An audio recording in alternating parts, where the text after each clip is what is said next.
आप सभी का हमारे यूट्यूब चैनल स्टडी सेगमेंट में स्वागत है। तो आज हम पढ़ेंगे एक नया टॉपिक सीक्वेंस एंड सीरीज। ये काफी महत्वपूर्ण है, बिल्कुल आराम से पढ़ेंगे क्योंकि यहाँ तो काम देगा ही। इसके बाद आप 11th में जाएगा तो वहां भी काम देगा।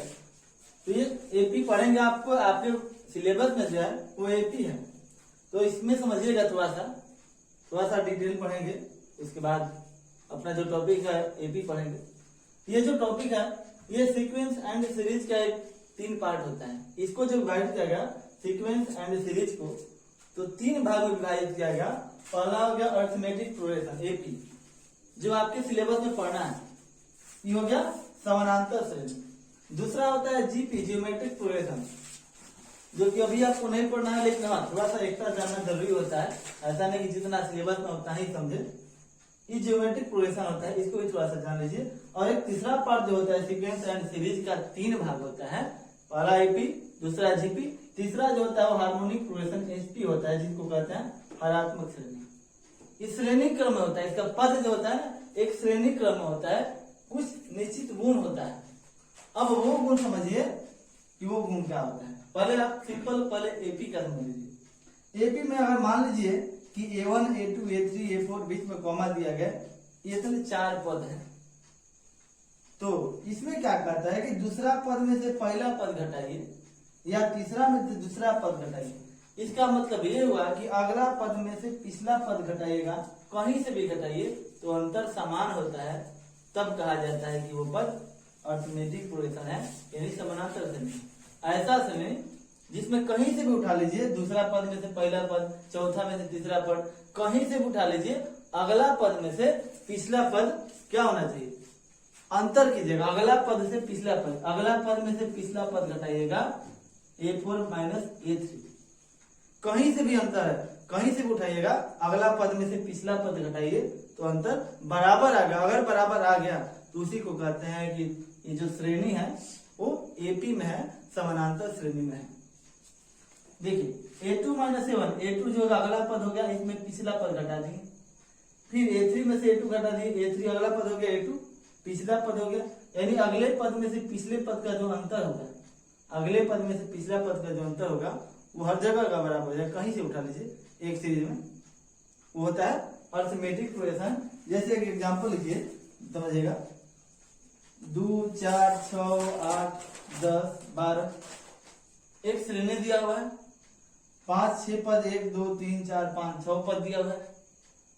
अब समझिएगा, कहीं से भी उठाएंगे इसको, अगला पद में से पिछला पद घटा देना है। समझिएगा ध्यान से, अगला पद में से पिछला पद घटा देना है। अगला पद क्या है, अगला पद 4 है, अब पिछला पद क्या है 2 है। अगला पद में से पिछला पद घटाएंगे, क्या आएगा 2 आएगा।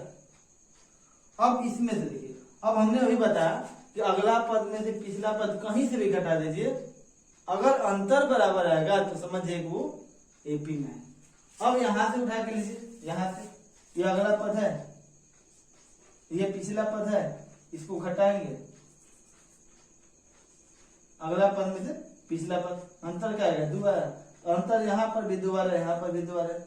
अब यहां से भी देखना चाहे तो ये अगला पद है 12, इसमें पिछला पद 10 घटाएंगे, अंतर क्या है 2 आएगा। यानी कि अंतर क्या है, तीनों का बराबर है। तो इसका मतलब हुआ ये जो श्रेणी है वो अरिथमेटिक प्रोग्रेशन एपी में है, समानांतर श्रेणी में है। ये समझ में आ गया कि इसका मतलब हुआ कि अगर अगला पद में से पिछला पद को घटाएंगे, ये नहीं कि अगला पद बड़ा होना चाहिए कि पिछला पद बड़ा है, मतलब इससे बात डिपेंड नहीं करता है कौन पद बड़ा है, इस पे डिपेंड करता है कि अगला पद कौन सा है, उसमें से चाहे माइनस का हो चाहे प्लस का हो, उससे कोई डिपेंड नहीं करता है। अगर हमें पता करना है कि दी गई सीरीज एपी में है कि नहीं है, तो अगला पद में से पिछला पद को घटाएंगे, चाहे वो प्लस का हो चाहे माइनस का हो, चाहे बड़ा हो चाहे छोटा हो, कोई छोटा बड़ा हो, कोई प्लस माइनस हो, उस पर कोई डिपेंड नहीं करता है। डिपेंड इस बात पे करता है कि अगला पद में से, अगला पद बड़ा पद नहीं, अगला पद में से पिछले पद को घटाएंगे, वो एपी में होता है।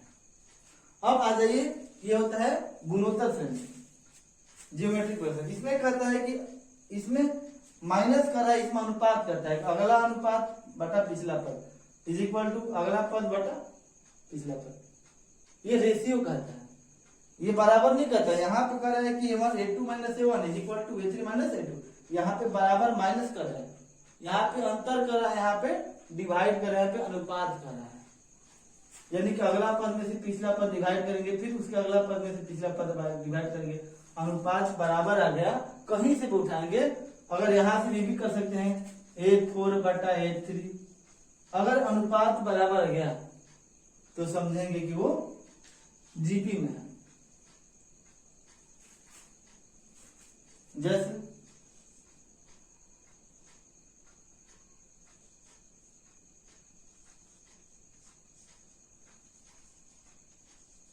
अब यहां देखिए a2 बटा a1 करना है तो 4 बटा 2 दूसरा पद में, यानी कि अगला यहाँ पे क्या करते थे कि अगला पद में से पिछला पद घटाते थे, यहाँ पे अगला पद से भागा देना है पिछले पद को, बराबर अगला पद ले लीजिए 8, पिछला पद 4, इसको घटाइएगा तो 2 आएगा, इसको भी सिंप्लीफाई कीजिएगा तो 2 आएगा। तो क्या हुआ, अनुपात क्या हुआ, दोनों का बराबर। कहीं से भी उठाइएगा, यहाँ से भी ले लीजिएगा तो 32 बटा अगला पद बटा पिछला पद, ये भी कटाइएगा सिंप्लीफाई कीजिएगा तो 2 ही आएगा। यानी कि तीनों का अनुपात बराबर है।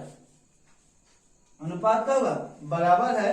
अगर अनुपात बराबर है तो समझिए को जीपी में है, ज्योमेट्रिक प्रोग्रेशन में। अब इसके बारे में विस्तार से जो पढ़िएगा वो अगला क्लास में पढ़िएगा, लेकिन थोड़ा बहुत जान लीजिए। एचपी जो होता है, हार्मोनिक प्रोग्रेशन जो होता है, एपी का उल्टा होता है। एपी में सिंपल माइनस करता है, इसको व्युत्क्रम करके माइनस कर देता है। एचपी में हार्मोनिक ये होता है हरात्मक श्रेणी। इसमें क्या करे, एपी थोड़ा समझिएगा, इसमें कर रहा है कि a2 माइनस a1, उसमें कर रहा है 1/a2 माइनस 1/a1, यानी कि इसमें सिंपल माइनस कर रहा है, इसमें क्या कर रहा है, उसका व्युत्क्रम माइनस कर रहा है। और इसका अंतर जो है, का अनुपात जो है अगर बराबर आ गया तो समझिए कि वो एचपी में है। अंतर बराबर आ गया तब अगला पद में से पिछला पद घटाएंगे व्युत्क्रम करके, फिर अगला पद में से पिछला पद घटाएंगे व्युत्क्रम करके, अगर ये बराबर आ गया तो समझेंगे कि एचपी में है। इतना समझिए, इसके बारे में उतना नहीं समझना है, आपको पढ़ना है एपी। 5वां चैप्टर रहता है एपी, अरिथमेटिक प्रोग्रेशन, समानांतर श्रेणी। लेकिन इसमें थोड़ा सा जान लीजिए कि जी ये जो एपी पार्ट होता है वो सीक्वेंस एंड सीरीज का एक भाग है। इसके 3 भाग होते हैं, AP, GP, HP, arithmetic progression, geometric progression और हार्मोनिक प्रोग्रेशन। तो इसमें मेन कॉन्सेप्ट यही है। देखिए, ऑब्जेक्टिव बनाना हो चाहे सब्जेक्टिव बनाना हो, सबसे पहले आपको कॉन्सेप्ट क्लियर चाहिए। क्योंकि अभी आपका 10th क्लास में है तो क्वेश्चन आप सोचते होंगे कि किताब से आ जाएगा, तो अगले क्लास में जब 12th में जाएंगे तो किताब से पूरा क्वेश्चन नहीं देगा, आपको पढ़ना पड़ेगा कॉन्सेप्ट। ये जान लीजिए, तो आप अगर कॉन्सेप्ट समझेंगे तो सारा क्वेश्चन क्लियर हो जाएगा। अगर आप क्वेश्चन समझेंगे तो पूरा कॉन्सेप्ट क्लियर नहीं हो पाएगा। इसलिए कभी कोई चैप्टर पढ़िए, किसी से पढ़िए तो कॉन्सेप्ट पर ध्यान दीजिए, कॉन्सेप्ट समझिए, कॉन्सेप्ट क्लियर हो जाएगा तो आपका सारा क्वेश्चन क्लियर हो जाएगा। एका दुक्का हो सकता है क्वेश्चन ना, लेकिन आपका मैक्सिमम क्वेश्चन सब हो जाएगा जब आप कॉन्सेप्ट समझिएगा तब। तो ये फिर से एक बार रिपीट करते हैं, इसके बाद इस और जो डिटेल है वो अगले क्लास में हम पढ़ेंगे, उसके बाद बताएंगे।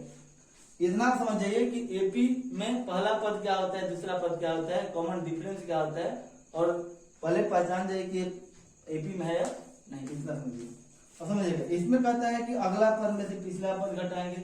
ये जो अंतर होता है ना, अगला पद में से पिछला पद, अगला पद में से पिछला पद, इसी को कहते हैं सीडी या सीडी कहिए, चाहे इसको डी कहिए, इसी को कहते हैं सार्व अंतर।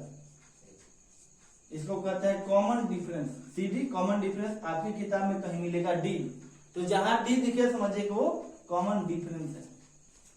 अगर हर एक जगह अगला पद से पिछला पद का अंतर जो है अगर बराबर आ गया, यानी कि डी बराबर आ गया, तो समझिए क्या है, वो अंतर पद जो है वो एपी में दिया हुआ है, वो समानांतर श्रेणी में है।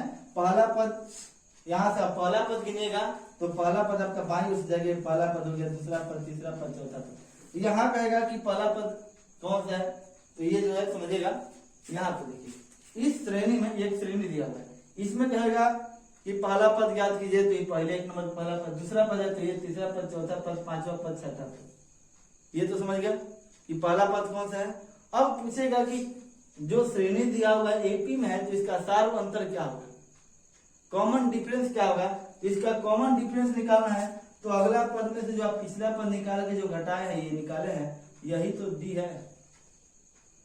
डी यानी कि CD कहिए या डी कहिए, बात देखिए, इसको कहते हैं कॉमन डिफरेंस यानी कि सार अंतर कहते हैं। अब कह दे कि कोई श्रेणी कोई पद जो है वो एपी में दिया गया है, इसका सारांतर निकालिए, तो अगला पद में से पिछला पद घटा दीजिए, सारांतर निकल जाएगा, कॉमन डिफरेंस निकल गया। अब कहेगा कि जांच कीजिए कि दी गया जो पद है वो एपी में है कि नहीं है, तो क्या कीजिएगा, हर एक पद का अंतर सारांतर ज्ञात कर दीजिए, हर जगह। दूसरे पद में पहला पद घटाएंगे, तीसरे में दूसरा घटाएंगे, चौथे में तीसरा, जितने पद है सब में सारांतर ज्ञात कर दीजिए। अगर सबका सारांतर डी बराबर आ गया तो समझ जाएंगे कि वो पद जो है वो एपी में दिया हुआ है। अगर सबका अंतर बराबर आ गया, 4 में से 2 घटाइए, 6 में से 4 घटाइए, 8 में से 6 घटाइए, 10 में से 8, 12 में से, अगर सबका सारांतर यानी कि सबका अंतर बराबर आ गया, डी बराबर आ गया, तो समझ जाएंगे कि जो पद है वो एपी में दिया हुआ है। इसके बाद हम पढ़ेंगे कि प्रथम पद कौन सा होता है, दूसरा पद कौन सा है, ये अगले क्लास में पढ़ेंगे।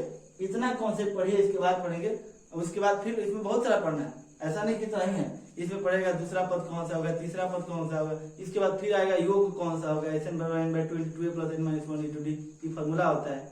an बराबर n into n into n minus 1 into d, a plus n minus 1 into d होता है, ये फॉर्मूला होता है। तो इसमें आगे पढ़ेंगे, इतना कॉन्सेप्ट पहले आपको पहचान लेना चाहिए कि ये जो श्रेणी दिया हुआ है ये एपी में है, ये प्रथम पद कौन सा है और डी कौन सा है, इतना पहले आपको समझ में आना चाहिए, तभी आगे आप आना पाएगा। तो आज का क्लास हमारा इतना ही रहेगा, इसको पढ़े समझिएगा। अब फिर अगले क्लास में जो बताएंगे वो आपको इस पर कुछ प्रॉब्लम बनेगा और कुछ आगे कॉन्सेप्ट क्लियर करेंगे। तो आज का इतना ही, तब तक के लिए धन्यवाद। हाँ, आपसे कोशिश करेंगे कि अब क्लास जो है लाइव अभी नहीं आ पा रहे हैं क्योंकि सब्सक्राइबर जो 1000 नहीं होता है, तो आप लोग कोशिश कीजिएगा कि सब्सक्राइबर जितना अधिक से अधिक जल्दी हो सके 1000 हो जाए, तो हम लाइव क्लास आ जाएंगे और लाइव क्लास ही पढ़ेंगे, तो ज्यादा अच्छा से पढ़िएगा। इसमें आप कोशिश कीजिएगा, अपना सहयोग कीजिएगा, तो ज्यादा बेटर रहेगा, और उस समय हम लाइव क्लास करेंगे। आज का हमारा इतना ही, तब तक के लिए धन्यवाद।